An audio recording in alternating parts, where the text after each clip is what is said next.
That being said, let's take a look the master plan ba dito sa San Juan, Batangas. Let's go. O, tara, ma'am.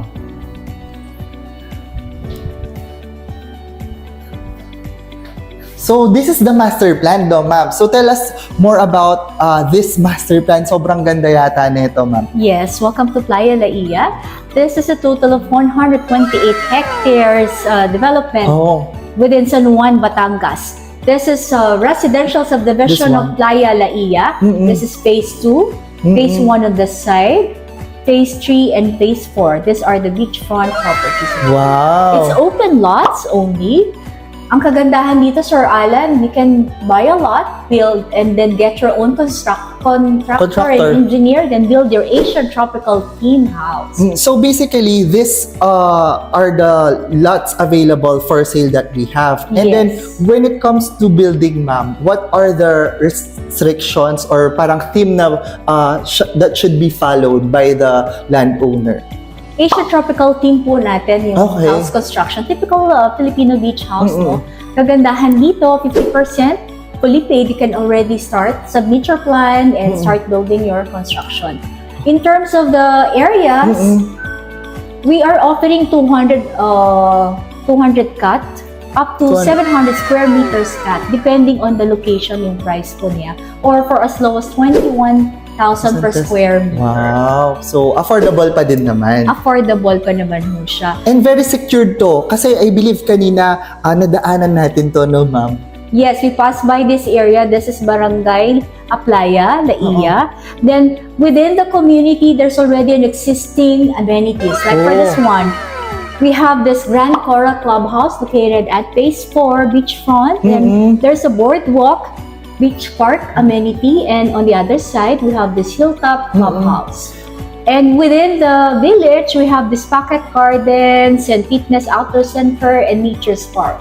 So ang dami niyang open spaces. Yes. No, ma'am? So tapos ang gaganda din ng mga roads nyo. Parang ang lalapad din, right? Right, sir. It's actually completed and ready for house construction. Okay. And in which on our left side, I believe we've expanded kasi almost sold out na yung dito. Almost sold out.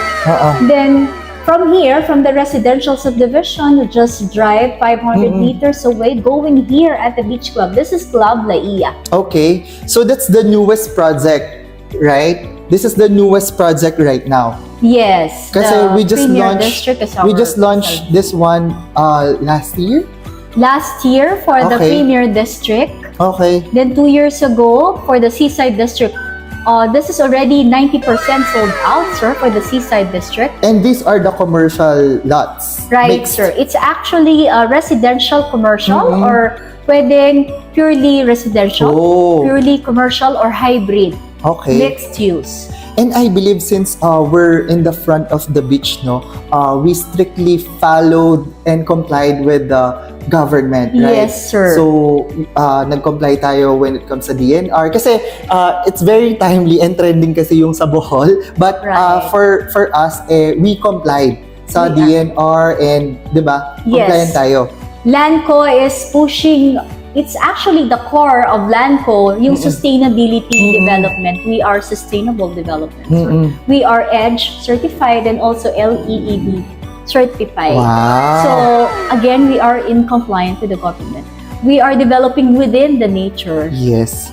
Okay, so again, with that, dun sa likod naman niya are the residential naman. Right. So this one is Club Laiya Seaside District. The other side is Club Laiya Premier District. Here, by the way, the residential Playa Laiya Village, rentals are not allowed. That's why we open up this Club Laiya Premier District wherein you buy a lot and build your house and turn it into Airbnb setting. So that's possible. Right, sir. So this is actually an income opportunity on the site. As you can see, there is a 233 linear pool at the middle of the development. Hati po yan. Other half is exclusive for lot owners only. The other will be open for guests. Just in case you enroll your property to Airbnb setup. So, it's similar sa theme, sa more on earth and Earth color, Colors. 9 meters height as part of the restrictions. But this one, 100% for you to build. The same thing with Club Laiya Seaside District. okay. So that being said, we have a lot of amenities. So maybe our future clients or buyers are asking about how much would be the homeowners association dues.